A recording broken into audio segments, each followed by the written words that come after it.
विद्यार्थी मित्रांनो, वाणिज्य संघटन आणि व्यवस्थापन या विषयातील प्रकरण क्रमांक 5 व्यवसायाच्या उभरत्या पद्धती यामध्ये आपण व्यवसायाच्या उभरत्या पद्धतीमधील जी पहिली पद्धत आहे ती विचारात घेतलेली आहे, ज्याला आपण ऑनलाइन बिझनेस किंवा ई बिझनेस असं म्हणतो। तर यामध्ये प्रामुख्याने व्यवसायाच्या उभरत्या पद्धतीमध्ये वापरली जाणारी जी दुसरी महत्त्वाची प्रणाली किंवा पद्धत आहे ती म्हणजे आउटसोर्सिंग किंवा बाह्य सेवा। तर सर्वसामान्यपणे बाह्य सेवा म्हणजे काय, तर व्यवसायाचं एखादं विशिष्ट कार्य किंवा प्रक्रिया जेव्हा आपण व्यवसायाबाहेरील संस्थेशी करारानं देतो तेव्हा त्या पद्धतीला बाह्य सेवा असं म्हटलं जातं। की व्यवसायामध्ये जी वेगवेगळी कार्ये चालतात या कार्यामध्ये एखादी विशिष्ट सेवा पुरविणाऱ्या संस्थांशी जेव्हा आपण करार करतो आणि ती कार्य आपण दुसऱ्या संस्थेकडून करून घेतो तेव्हा त्या व्यवसायाच्या प्रणालीला आपण बाह्य सेवा असं म्हणत असतो। आता व्यवसायामध्ये जी प्रमुख कार्ये केली जातात यामध्ये व्यवसायाचा जो मुख्य उद्देश आहे नफा प्राप्ती, मग हा नफा प्राप्ती करायचा असेल तर व्यवसायाचं मुख्य काम असतं उत्पादन करणे। मग व्यवसायाच्या उत्पादनाचं कार्य करीत असताना व्यवसायाला काही इतर कार्य करावी लागतात। यामध्ये प्रामुख्याने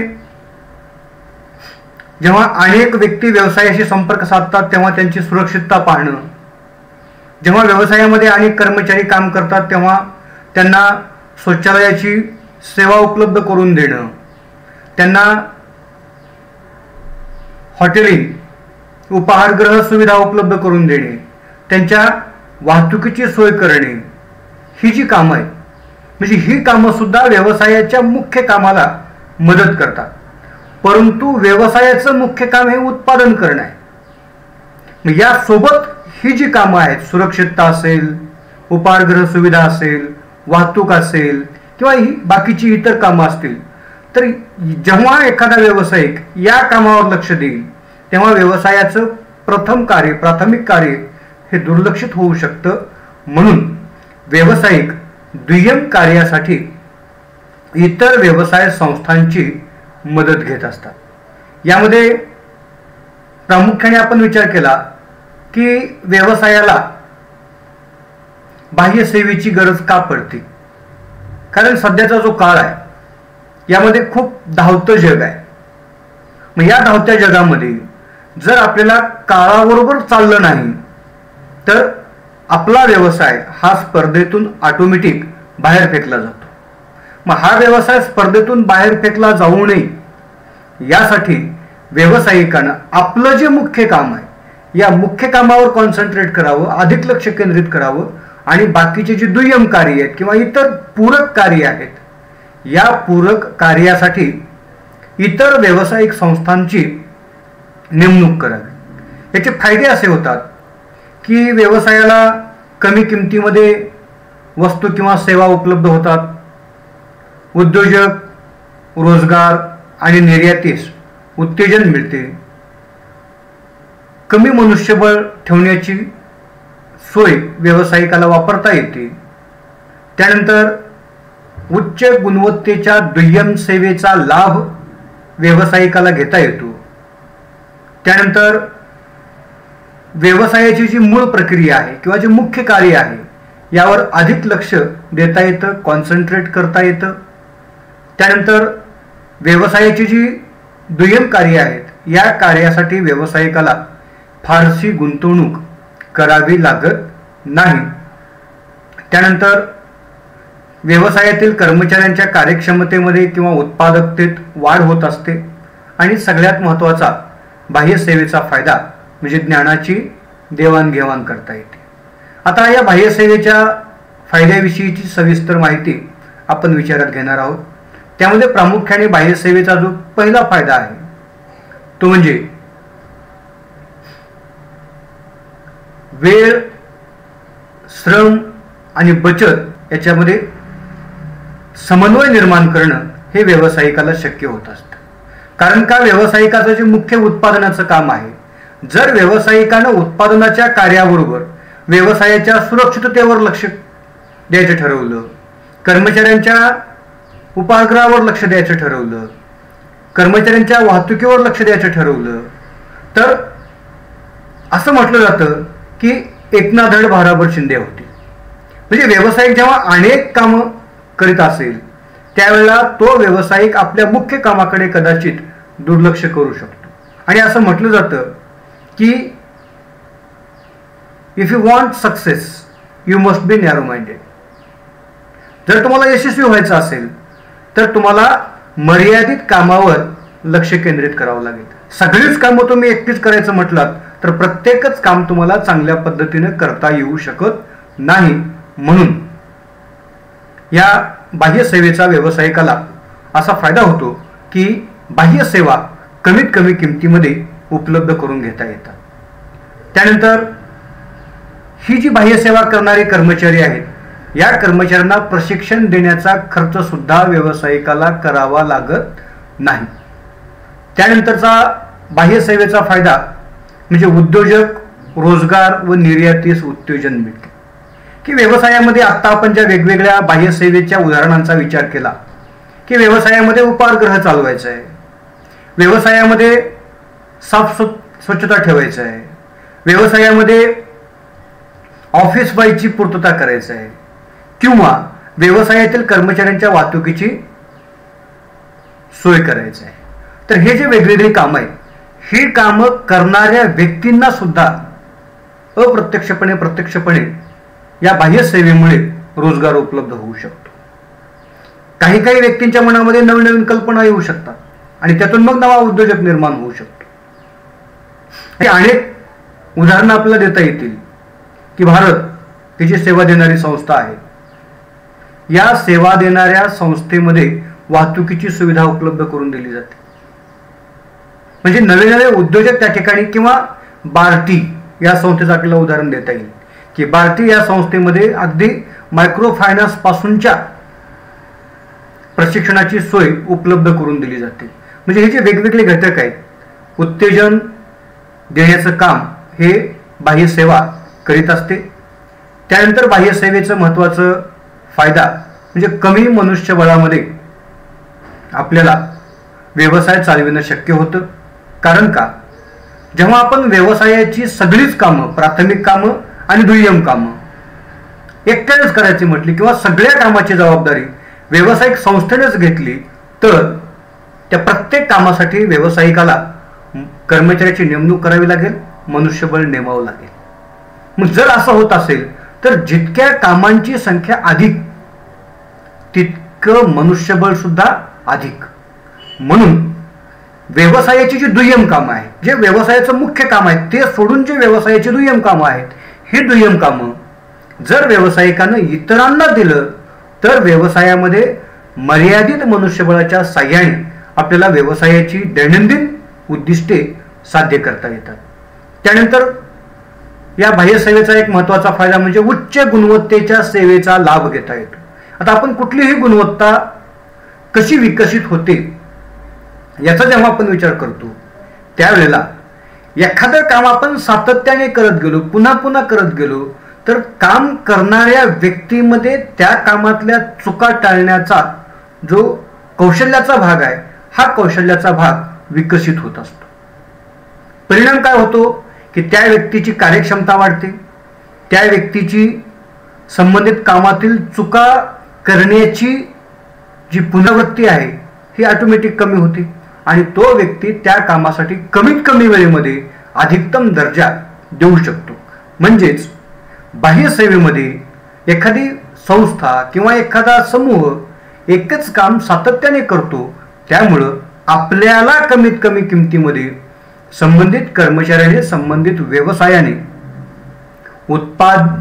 निर्माण केलेल्या उच्च गुणवत्तेचा लाभ घेणं व्यवसायाला शक्य होतं. त्यानंतर बाह्य सेवेच्या फायद्यामध्ये आपण विचार करतो की मूळ प्रक्रियेवर भर देणं शक्य होतं. कारण का, जसं आपण याच्या अगोदर विचार केलं की कुठल्याही व्यवसायाचं मुख्य काम हे उत्पादन आहे. उद्योजकाचं मुख्य काम हे उत्पादन आहे. या उत्पादनासाठी जी इतर कामं करावी लागतात हे दुय्यम काम आहे. प्राथमिक कार्य हे उत्पादनाचं काम आहे. मग चांगल्या दर्जाचा कच्चा माल खरेदी करणं, कुशल कर्मचारी निर्माण करणं, उत्पादन प्रक्रिया चांगल्या पद्धतीने राबवून उत्पादन खर्च कमी करणे आणि उत्पादकता वाढविणे, त्यातून नफ्याचं प्रमाण वाढविणे ही व्यवसायाची मुख्य उद्दिष्टे आहेत.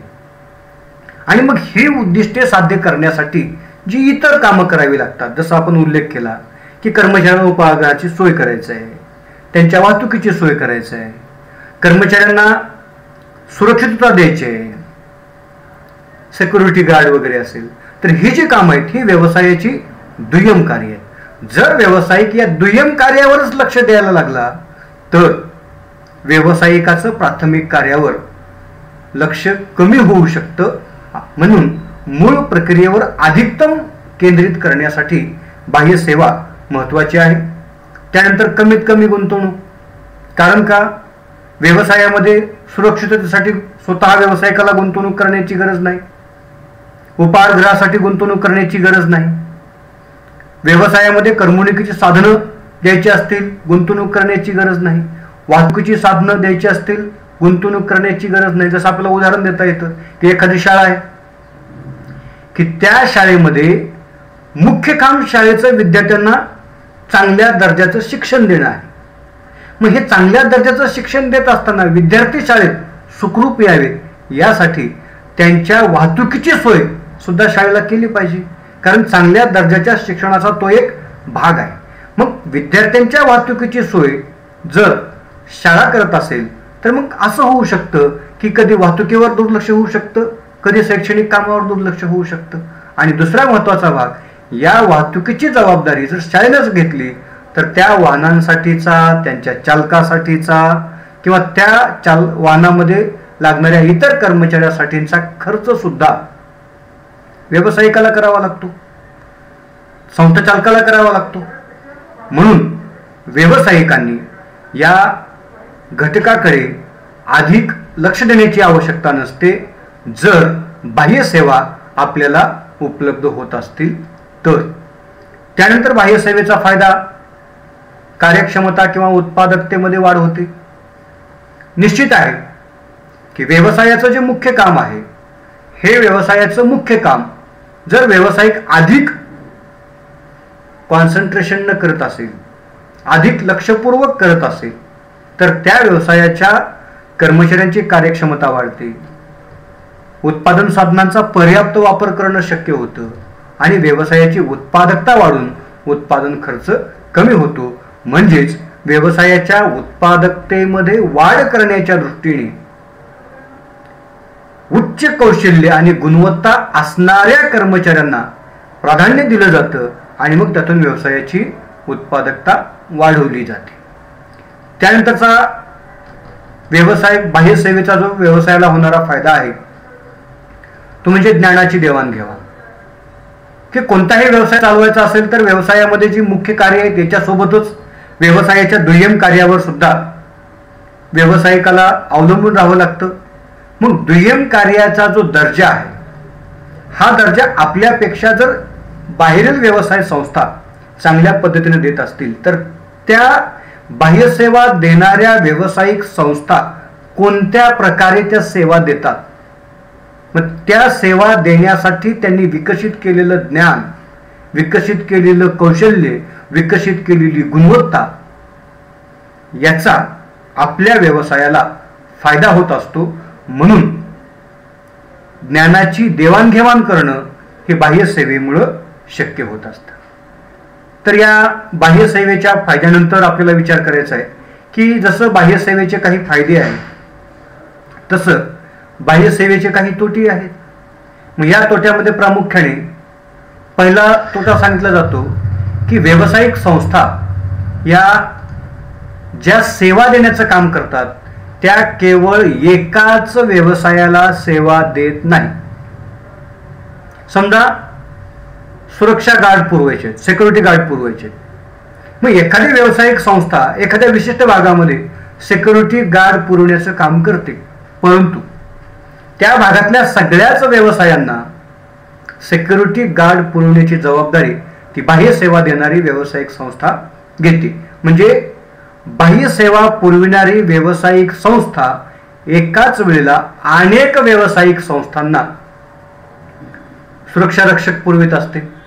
होऊ शकतं की जे मुख्य व्यावसायिक आहेत या व्यावसायिकांच्या म्हणजे त्या बाह्य सेवा पुरविणाऱ्या व्यावसायिकाचे जे ग्राहक आहेत या ग्राहकाकडे दुर्लक्ष होण्याची शक्यता या बाह्य सेवेमुळं होऊ शकते. त्यानंतर सुरक्षा आणि गोपनीयतेस धोका निर्माण होऊ शकतो.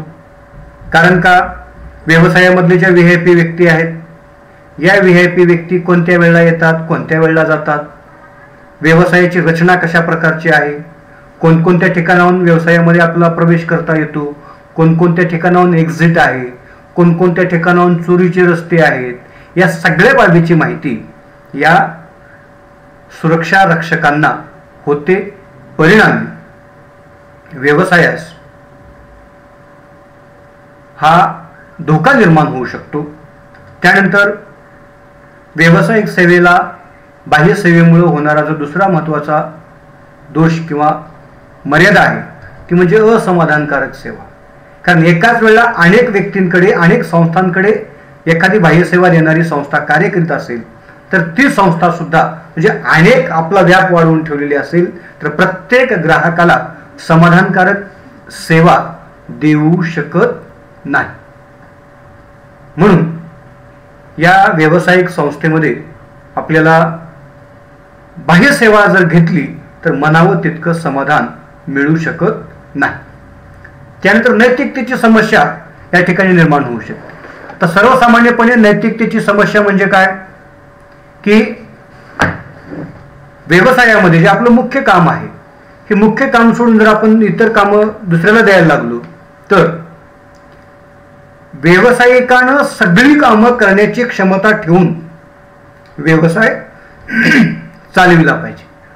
मग जर आपण काही कामं इतरांना द्यायला लागलो तर त्या कामासाठी का होईना, काम छोटा असेल किंवा मोठा असेल तर त्या कामासाठी व्यावसायिकाला इतर व्यवसायावर अवलंबून राहावं लागतं आणि हे नैतिकतेला धरून नाही.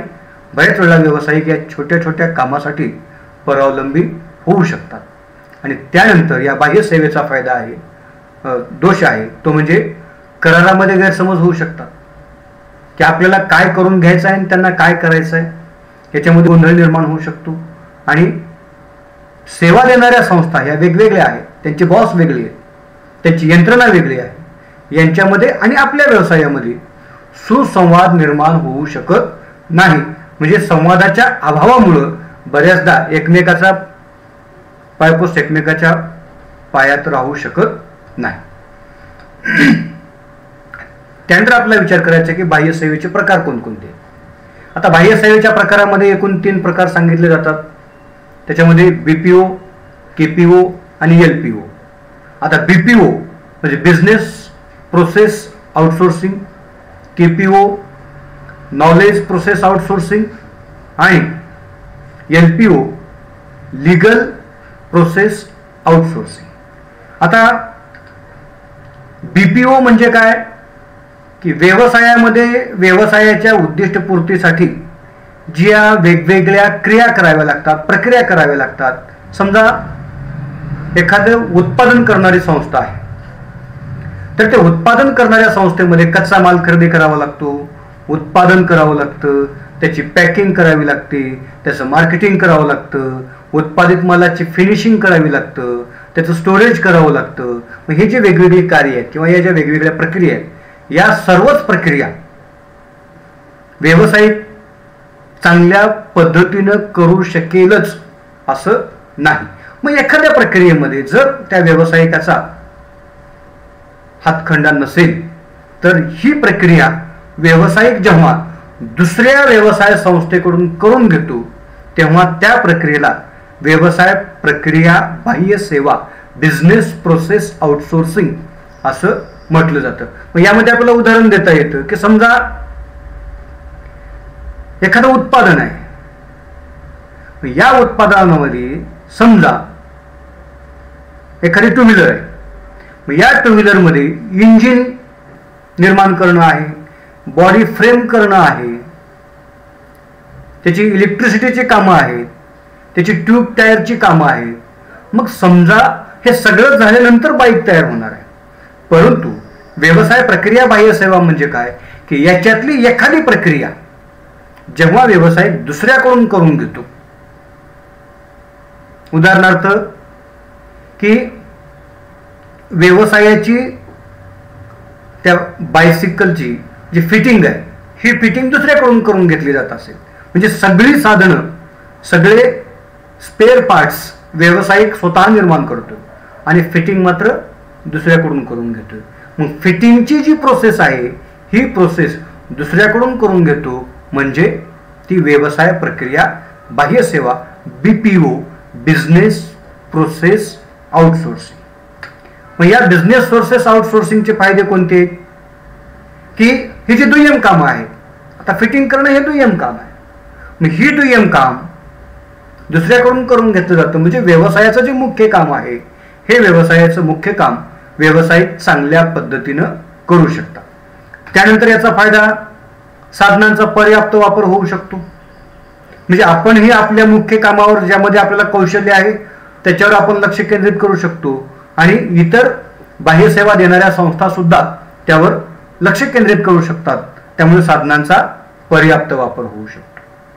परिणामी उत्पादनाच्या किमतीमध्ये घट होऊ शकते. आणि याचा चौथा फायदा म्हणजे व्यवसायामध्ये कार्यक्षम मनुष्यबळ कमीत कमी किमतीमध्ये उपलब्ध होऊ शकतं.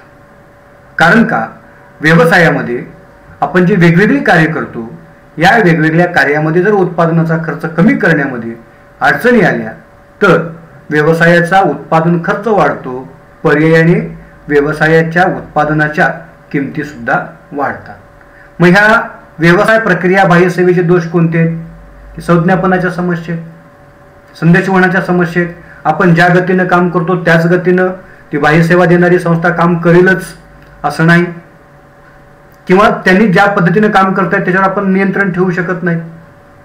त्यानंतर याचा दोष प्रत्येकाच्या कामाच्या वेळा वेगवेगळ्या असू शकतात. व्यावसायिकाचं काम आणि बाह्य सेवा देणाऱ्या संस्थेचं काम, म्हणजे व्यावसायिकाचा जो मुख्य उद्देश आहे, समजा आपण जर तेच उदाहरण कंटिन्यू करायचं म्हटलं की समजा टू व्हीलर आहे तर या टू व्हीलरमध्ये दिवाळीच्या निमित्तानं किंवा पाडव्याच्या निमित्तानं व्यावसायिक मोठ्या प्रमाणामध्ये टू व्हीलर बाजारपेठेमध्ये आणू इच्छितो. त्या उद्देशाने त्यांनी मोठ्या प्रमाणामध्ये सगळे स्पेअर पार्ट्स तयार केले, त्या गतीने त्यांचं काम चालू आहे. परंतु फिटिंग करणारी जी बाह्य सेवा देणारी संस्था आहे या संस्थेचं काम मात्र त्या गतीनं नाहीये. मग ह्याने कितीही वेगानं काम केलं आणि जर ती समोरची संस्था जर वेगानं काम करीत नसेल तर व्यवसायाचा उद्देश साध्य होऊ शकत नाही. त्यांचा नियंत्रणाचा अभाव आहे की त्यांनी काम, कारण आपण हे सगळं काम करारानं दुसऱ्या संस्थेला दिलेलं आहे. मग जेव्हा आपण करारानं दुसऱ्या संस्थेला देतो तेव्हा ते काम चांगल्या पद्धतीनं होईलच असं नाही, आणि जर ते चांगल्या पद्धतीनं होत नसेल तर त्यांची यंत्रणा वेगळी आहे, त्या यंत्रणेवर आपण नियंत्रण ठेवू शकत नाही. त्यानंतरची दुसरी महत्वाची बाह्य सेवेचा जो प्रकार आहे तो म्हणजे ज्ञान प्रक्रिया बाह्य सेवा, KPO, नॉलेज प्रोसेस आउटसोर्सिंग. आता ज्ञान प्रक्रिया बाह्य सेवा म्हणजे काय तर व्यवसायाच्या बाहेरील जगात ज्ञान आणि माहितीशी संबंधित कार्य, जे व्यवसायाचं कार्य आहे ते व्यवसायाच्या वतीने त्रयस्थ संस्थेला देणं म्हणजे ज्ञान प्रक्रिया बाह्य सेवा, KPO, नॉलेज प्रोसेस आउटसोर्सिंग. आता ही सेवा देण्यासाठी अद्ययावत ज्ञान असणं गरजेचं आहे. विश्लेषणात्मक आणि तांत्रिक कौशल्य असलेल्या तज्ज्ञांची या KPO साठी आवश्यकता आहे. कारण का की समजा एखाद्या विशिष्ट भूप्रदेशामध्ये आपल्या उत्पादनाला किती मागणी आहे, एखाद्या विशिष्ट भूप्रदेशातील ग्राहकांची आपल्या उत्पादनाविषयीची काय मानसिकता आहे, किंवा आपल्या उत्पादनाची मागणी अचानक कमी झाली त्याची कारणं शोधायची. मग ती कारणं कोणती आहेत ही जर आपण जबाबदारी एखाद्या व्यवसाय संस्थेवर टाकली तर ती कारणं अचूक शोधणे, त्याचं विश्लेषण करणे आणि त्या विश्लेषणासाठी योग्य त्या तांत्रिक कौशल्याचा वापर करणे हे ज्ञान प्रक्रिया बाह्य सेवेमध्ये आवश्यक असतं. मग याचे फायदे कोणते आहेत? आपण इतर फायद्यासारखाच विचार केलेला आहे की कमीत कमी किमतीमध्ये सेवा उपलब्ध होऊ शकतात, तज्ज्ञ व कुशल कर्मचाऱ्यांच्या सेवा उपलब्ध होऊ शकतात, कमीत कमी खर्चामध्ये आपल्याला सेवा घेता येतात आणि मानव संसाधनाचा विकास करता येतो. त्यानंतर या केपीओचे दोष, सुरक्षिततेचा प्रश्न निर्माण होतो जो इतर बाह्य सेवेमध्ये होतो तसा केपीओ मध्ये सुद्धा सुरक्षिततेचा प्रश्न निर्माण होतो. कारण समजा आपण आपल्या उत्पादनाची मागणी कमी झाली, याची कारणं शोधण्यासाठी जर आपण इतरावर जबाबदारी टाकली तर तो व्यक्ती तितक्याच तळमळीनं आपलं काम करेल असं नाही. त्यानंतर याचा दुसरा महत्त्वाचा दोष आहे गुणवत्तेची खात्री नाही. आपण आपला तोटा वाढायला लागला म्हणून ज्या कार्यक्षमतेने एखादं काम करतो त्या कार्यक्षमतेनं बाह्य सेवा देणारी संस्था तितक्याच तळमळीनं ते काम करेल असं नाही. आणि तिसरा याच्यामध्ये महत्त्वाचा दोष सांगितला जातो तो म्हणजे अधिक वेळ किंवा विलंब लागू शकतो आणि कायदेशीर भाषिक गुंतागुंत निर्माण होऊ शकते. त्यानंतर सुसंवादाचा अभाव निर्माण होऊ शकतो. आणि त्यानंतर जी तिसरी महत्त्वाची बाह्य सेवेचा प्रकार आहे तो म्हणजे कायदे प्रक्रिया बाह्य सेवा, ज्याला आपण LPO म्हणतो, लीगल प्रोसेस आउटसोर्सिंग. आता कायदे प्रक्रिया बाह्य सेवा म्हणजे काय? तर कायदेशीर दस्तऐवज तयार करणे, कायदेशीर संशोधन करणे आणि कायदेशीर सल्ला देणे यासाठी व्यावसायिक संस्था जर व्यवसायाबाहेरील कायदेविषयक ज्ञान असलेल्या तज्ज्ञ व्यक्तीची नेमणूक करत असेल किंवा व्यवसायाच्या कायदेविषयक जबाबदारी जर त्या व्यक्तीवर सोपवत असेल तर त्याला आपण कायदे प्रक्रिया बाह्य सेवा लीगल प्रोसेस आउटसोर्सिंग असं म्हटलं जातं. यामध्ये प्रामुख्याने समजा व्यवसायाला जमीन खरेदी करायची तर त्या जमिनीची जी लीगल प्रोसेस आहे किंवा टायटलचे प्रॉब्लेम आहेत हे सॉल्व्ह करणं हे व्यावसायिकाला बऱ्याचदा शक्य नसतं. मग जो व्यक्ती त्या जमिनीच्या लीगल टायटलमध्ये एक्सपर्ट आहे त्याच्यावरती जबाबदारी सोपवली जाते. त्यानंतर विमा आहे, एखाद्या व्यावसायिक संस्थेची करार करणं आहे किंवा व्यवसाय आणि न्यायालयीन प्रक्रिया आहे. या प्रक्रिया यशस्वीरित्या पूर्ण करण्यासाठी व्यावसायिक कायदे प्रक्रिया बाह्य सेवेचा वापर करीत असतो. मग याचे फायदे कोणते? इतर बाह्य सेवेच्या फायद्याप्रमाणेच कायदे प्रक्रिया बाह्य सेवेमध्ये LPO मध्ये खर्चात बचत करणं शक्य होते, तज्ज्ञांच्या सेवेचा लाभ घेता येतो आणि विविध घटकांची अपेक्षापूर्ती करता येते. मग याच्या दोषामध्ये व्यवसायाचे जे वादविवाद आहेत की व्यावसायिक कर्मचारी याच्यामध्ये वाद असतील, व्यावसायिक पुरवठादार याच्यामध्ये वाद असतील किंवा व्यावसायिक आणि शासन याच्यामध्ये मतभेद असतील, वाद असतील, तर हे वाद जेव्हा आपण बाहेरील संस्थेकडून मिटवण्याचा प्रयत्न करतो त्यावेळेला व्यवसायाची जी माहिती आहे ही माहिती आपल्याला त्या बाह्य सेवा देणाऱ्या संस्थेकडे द्यावी लागते आणि याचा कदाचित भविष्य काळामध्ये गैरवापर होण्याची शक्यता असते.